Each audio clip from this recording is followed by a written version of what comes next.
African American, right? So African American, you know where those names come from? Those are two different hyphenated names, right? They're two continents, actually. And they're two hyphenated names that come from two white people, right? You able to listen? You can come listen too. That's fine. You can come listen. There's no problem. You can come listen. I'm just teaching what our nationality is in the Bible, right? So those are two different hyphenated names that come from Leo Scipius Africanus and then Amerigo Vespucci, right? So are you the offspring of two Caucasians? Because those two names, African and then America, those are two different hyphenated names that come from two Caucasians. Right. So are you the offspring of two Caucasians? That's my question. You can't be. It's impossible because two Caucasian men cannot produce a baby. Does that make sense? So according to the Bible, this is who you are. Watch this. Hold that real quick. I'm sorry. Get Isaiah 1 verse 3, and then we're gonna come back there. So now I'm going to teach you your God-given nationality according to the Bible because you're not black or African American. What's your nationality? I have three. You have three. What's your father? Mexican and black. Mexican and black. Okay. All right. So, according to the Bible, you would come from the tribe of Issachar if your father is Mexican. If you come, if your father is your father's father, if he's black, he would come from the tribe of Judah according to the Bible. Right? So now watch this. Read that. Isaiah 1 verse 3. The ox knoweth his owner. So the ox is a strong animal, but he knows who owns him. Read on. And the ass his master's crib. And the jackass also know where his land is. Read on. But Israel. But who? Israel doth not know. My people doth not consider. The Israelites do not know where they come from. They don't know who they are. But an ox and a jackass, right, and donkey, they know where they come from. They know who their master is. They know who owns them. They know who their God is. They know where their homeland is. But the Israelites, they don't know who they are today. The black Hispanics and Native Americans, we are the Israelites today. And we don't know it and we don't consider it because your nationality is not being taught in the earth today. It's not being taught. Get 1 Kings 8 and verse 46. Watch this, read. 1 Kings 8 verse 46. If they sin against thee, for there is no man that sinneth not, and thou be angry with them. So God says when we sinned against him, he was angry with us. Sis, what is sin again? What is sin? The breaking of God's laws. The breaking of God's commandments is sin. The God said there's no man that haven't broken his commandments, and he understands that. But God said he was angry with us. Watch this, read. And deliver them to the enemies. And he delivered us to the enemies. Read on. So that they carried them away captive. They did what? Carry them away captive unto the land of the enemy. So now watch this. This is talking about history. So what people were conquered and carried away captive far from their homeland? Bring it out. Slave ships is how they carried us from Jerusalem, from Africa to America. Slave ships, we were carried away captive. This is talking about your history. And God said your enemies would do that to you. So now watch this, read. Yet if they shall bethink themselves. Yet if they shall what? Bethink themselves. So now God is letting us know we got to remember that we got put on cargo slave ships, that our nationality was taken from us, and we have to remember who we are. That's what it means to bethink, to remember. We got to remember that we are the Israelites. Give me Deuteronomy 28 verse 68. How you doing today, sis? How you doing? We got some beautiful kids, right? So we teaching our nationality. We teaching who we are according to the Bible. How do we get the kingdom of heaven? Before you go, I know y'all ain't got that much time, right? But we out here and we teaching, right? How do we get the kingdom of God? My sister in the pink shirt, how do we get the kingdom? My sister with the pants on, with the two kids, Eliakim. Sis, how do we get the kingdom of God? How do we get it? At least learn that one thing before you leave on how to get the kingdom for you and your children. Watch this. Give me that in Matthew 19 verse 16. Watch this. Read. Matthew 19 verse 16. And behold, one came and said unto him, Good master, what good thing shall I do, that I may have eternal life? Sis, you hear that? God says, what good thing do I need to do? This is what a man came and asked Christ. Why they got all this stuff to do, but really ain't got nothing to do. We really ain't got nothing to do out here. In mid-conversation, our people is walking away. Mid-conversation. While God is speaking. Watch this. Read it again. And behold, one came and said unto him, Good master, what good things shall I do, that I may have eternal life? What good things do we need to do to get the kingdom? To get delivered out of captivity? To get delivered out of oppression? Watch this. Watch what he says. Read. And he said unto him, Why callest thou me good? Christ said, why are you calling me good? Read on. There is none good but one, that is God. But if thou wilt enter into life, keep the commandments. Do what? Keep the commandments. Read on.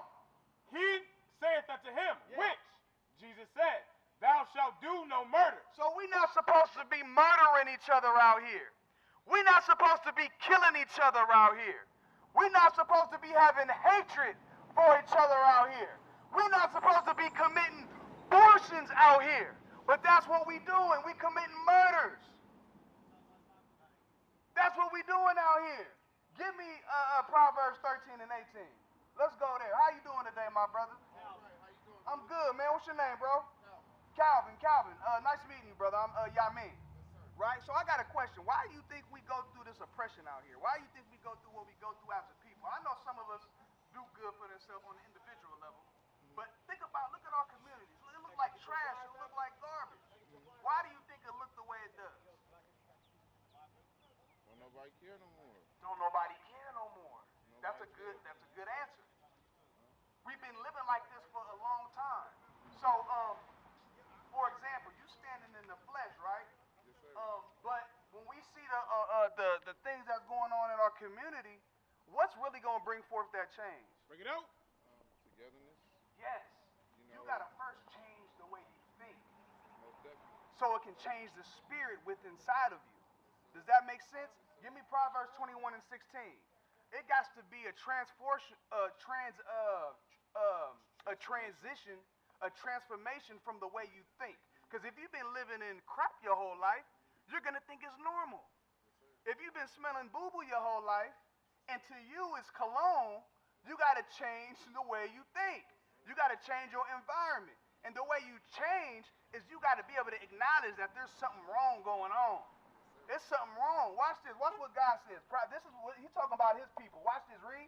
Proverbs 21, verse 16. The man that wandereth out of the way of understanding. Those that wander out of the way of the understanding of the Bible and God shall do what? Shall remain in the congregation of the dead. The congregation of the dead means we are spiritually dead. We have the life sucked out of us. And when we living like that, watch this. Go to Proverbs 13 and 18 for my brother. So now that we're lying dormant, right? We're spiritually dead. We have no life in us. This is what God did to us. Read. Proverbs 13, verse 18. Yeah. Poverty and shame. Poverty and what? And shame. So we're living in poverty right now. We living at the bottom. We living in the trashiest places. We're comfortable with EBT, WIC, food stamps. We comfortable with that stuff. That's called poverty. Well, we got to eat out of another man, have to eat out of another man's hand.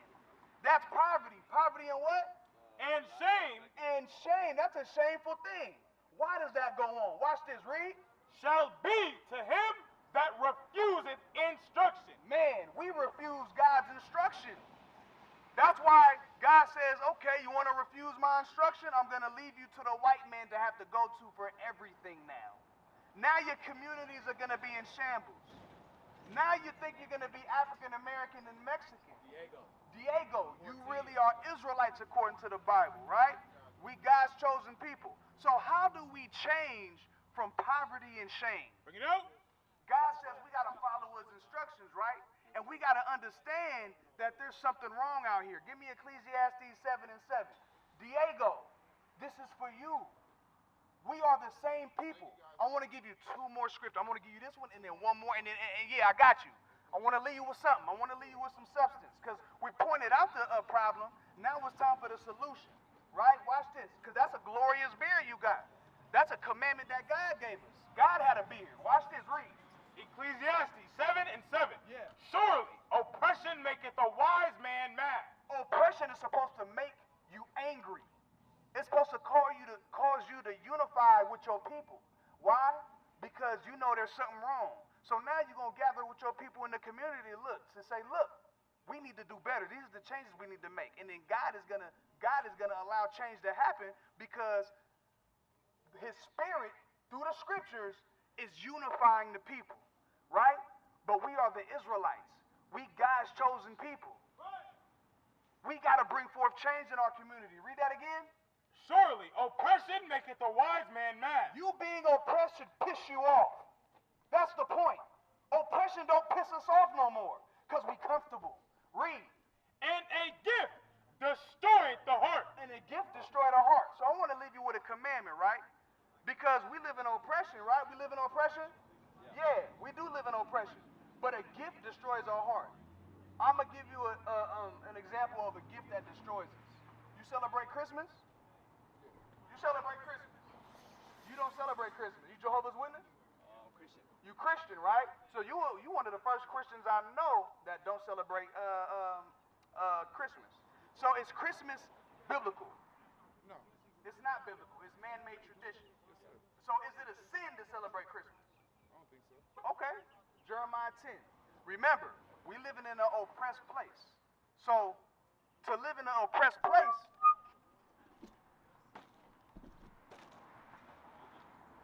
the white man set up snares and traps for us, my brother. That's right. These holidays are snares and traps to Right. not only put money in their pocket, but to cause us to sin against our God, which is us committing idolatry. Right. We love committing idolatry. That's the number one sin. Idol worship. That's right. That's what Christmas is. Watch this. I'm going to give it to you. Watch this. Jeremiah 10:1. Jeremiah 10:1. Yep. Hear ye the word which the Lord speaketh unto you, Yep. O house of Israel. House of Israel. We are the house of Israel. My brother, you're not African American, you're not black, you're not Hispanic or Mexican. We are the Israelites. That's right. We God's chosen people, and we always been that. Right. But after we got conquered, we got put on slave ships, they auctioned it off, and we are named after whatever plantation we was a part of. So if you was a Jones, you was a part of the Jones plantation. Martinez, Ramirez, so on and so forth. Garcia, right? There's so much dang last names, I can't even think of one right now. But go ahead, you read. Thus saith the Lord, We are the house of Israel, that's the point. Read. learn not the way of the heathen, Don't learn the way of the heathen. Read on. and be not dismayed at the signs of heaven. Our heathen taught us all these man-made holidays and traditions. Don't be dismayed at the signs of heaven. The signs of heaven is referring to zodiac signs. Don't be worried about Sagittarius, because the heathen puts a whole lot of stuff out there for our people to gravitate to ultimately distract them from God. Right. Now you got all these young sisters talking about, oh, what's your sign? Oh, because whatever your sign is, obviously that's the personality you got. No, that has nothing to do. You can be a Scorpio and not be a pedophile.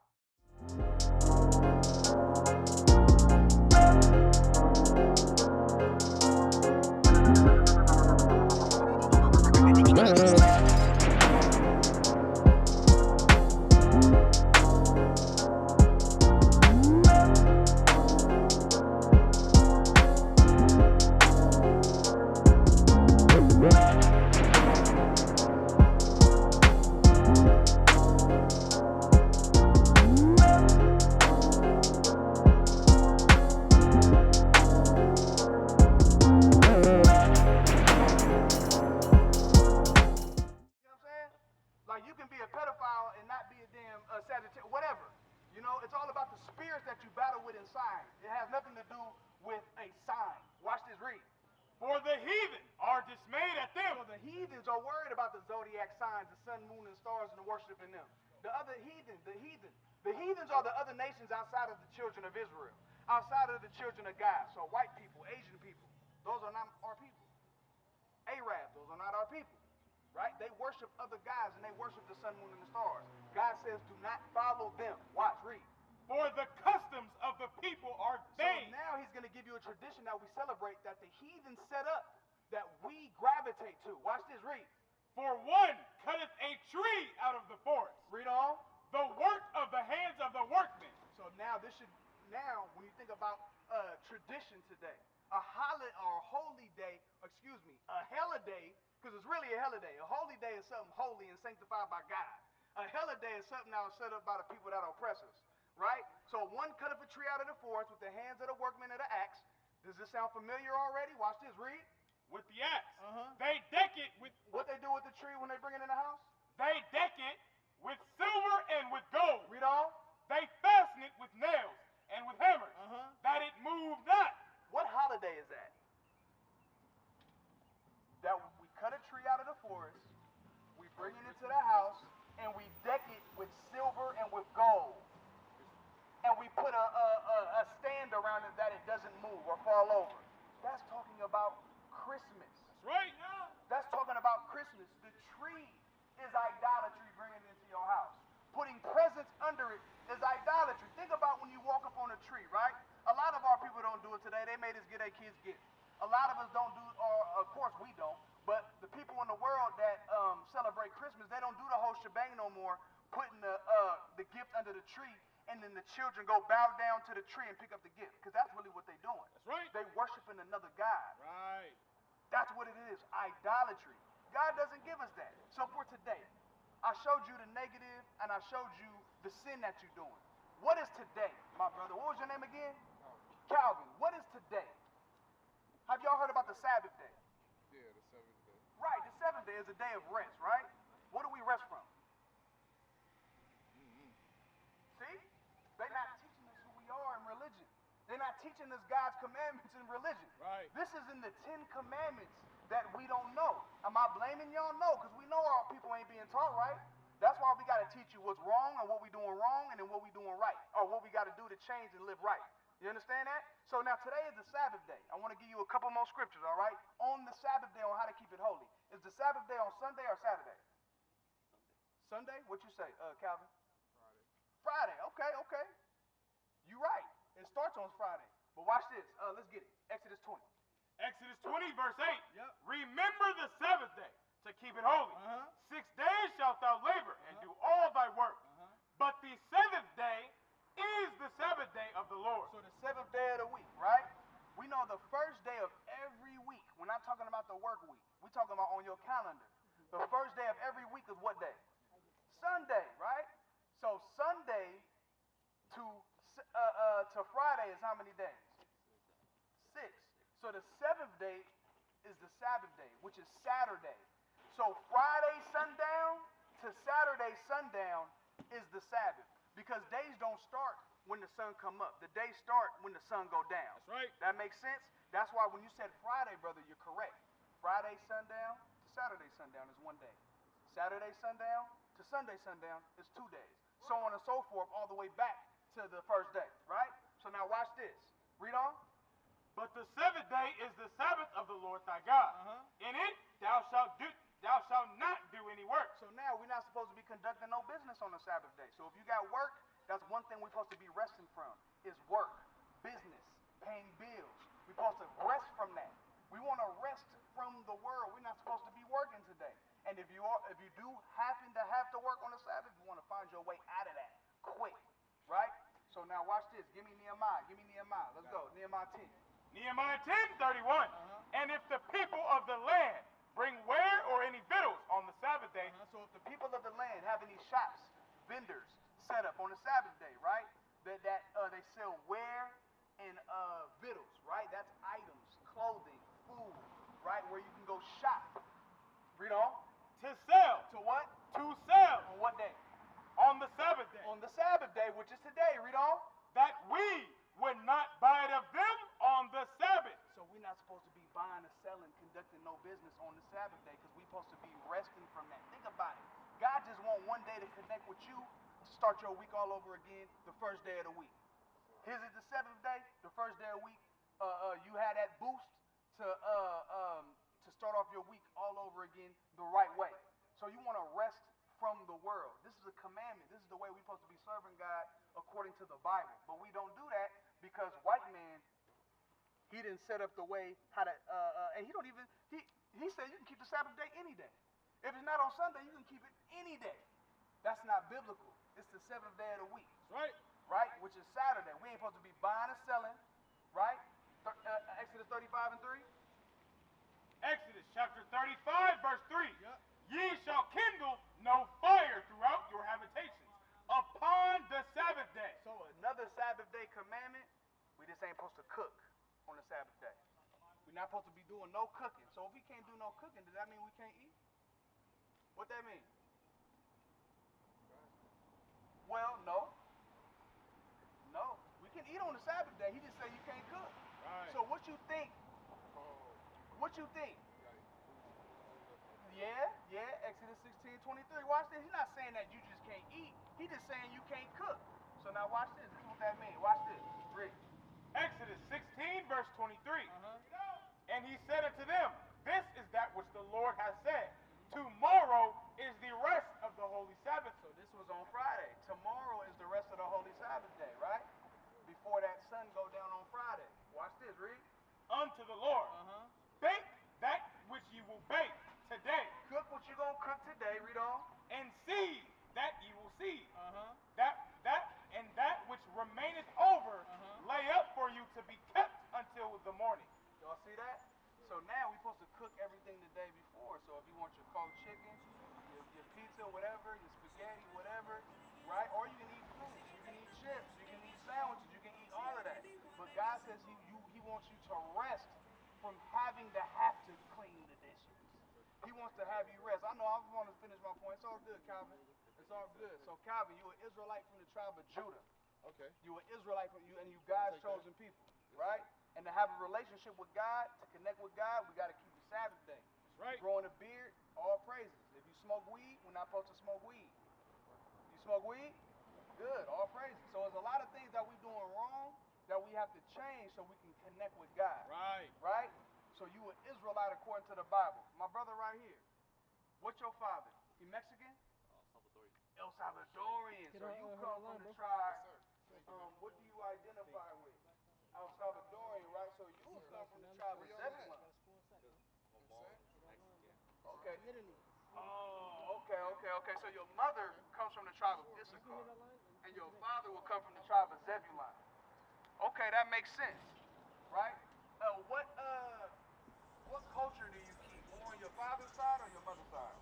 Your mother's side. So what culture customs do you guys keep? Because you're a Christian and you don't celebrate Christmas. So I want to. We don't really do much. We don't. Maybe not Thanksgiving neither. Nothing? You said what? No Thanksgiving. No Thanksgiving? No Thanksgiving. Why? I really don't know. They just say don't, just not to. Not do it? Okay. Yeah. Okay, what else? Halloween, no. No? So you don't do no holidays? No man-made holidays? No. That's good. Just New Year's. Just New Year's. Why New Year's? New Year? When does New Year's so this New Year's in America, when does it begin? December? December, right? That's in what time? What season?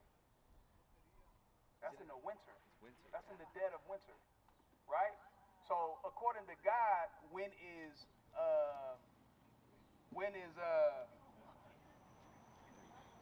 the new year? When does the new year really begin? It doesn't begin in the winter. According to God, in the springtime. And I'm gonna show you. Somebody give me the Bible dictionary. Who got the Bible dictionary on them? Right? So New Year's begins in the springtime. It's not in the dead of winter.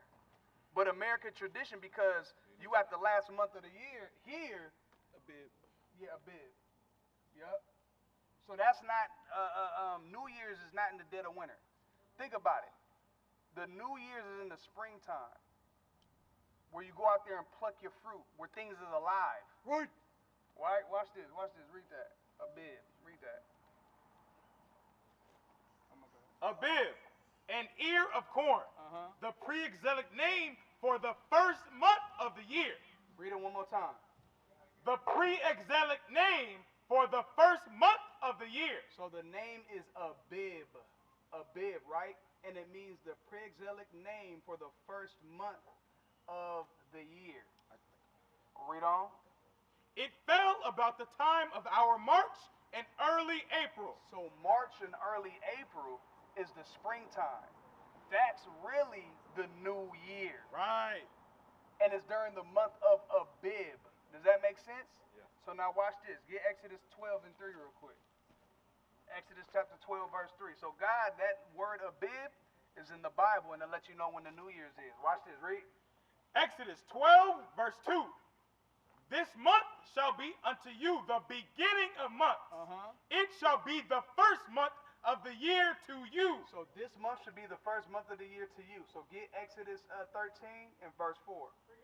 Watch this. What is the name of that month? Watch this. This month shall be the first month of the year to you. It's right there somewhere. Right there, 4. Right there. Read. Exodus 13, verse 4. And this day came ye out in the month Abib. In the month what? Abib. Abib is what it's called, right? Which is the first month of the year, which today is early March to April, right? That's the new year when the sun is out.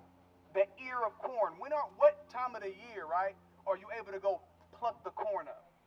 Bring it out. Is it in the winter or is it in the spring? Spring. In the spring, because the spring represents life. You understand? Yeah. When in the dead of winter, you can't produce anything. Why? Because of the weather. You can't pluck anything out of the ground. You can't plant anything in the ground. Does that make sense? So the first month of the year is in March, early April. God calls it Abib, right? And that should be the first month for us. So the white man taught us the new year begins in the winter, which is wrong. Does that make sense?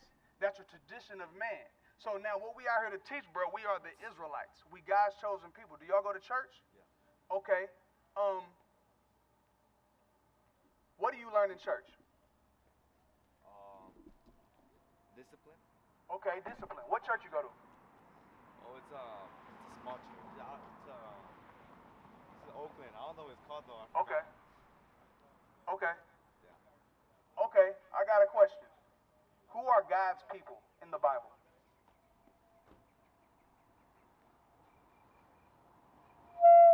In your church, do they teach that everybody is God's people?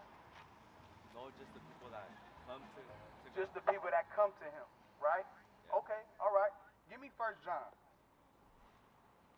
Give me 1 John, chapter 3, verse 10. Watch this. This is what God says. Watch this, read. 1 John 3, verse 10. Yeah. In this, the children of God are manifest. So this is how we know who the children of God is, Diego. Read that. In this, the children of God are manifest. Hey, how we doing today, family? How we doing today? What's your name? Chastity. What's your daughter's name? Deja and Chastity. So what we're doing is going over, because I asked Diego, how do you know who the children of God is? Do you know who the children of God is according to the Bible? No? We're going to read it for you. Watch this. Read. 1 John 3, verse 10. In this, the children of God are manifest. So this is how we know that the children of God is revealed. Read on. And the children of the devil. Because we got children of Satan, and then we got children of God that are walking the earth, if we believe it or not. Right? Just because everybody has hair, right? Got a nose, got ears, mouth, nose, and a heart, that don't mean everybody is God's chosen people. What is a nation? Nation is family. Nation is community. Nation is men leading by example. Nation is women's support. Nation is children with role models. Nation is unity. Nation is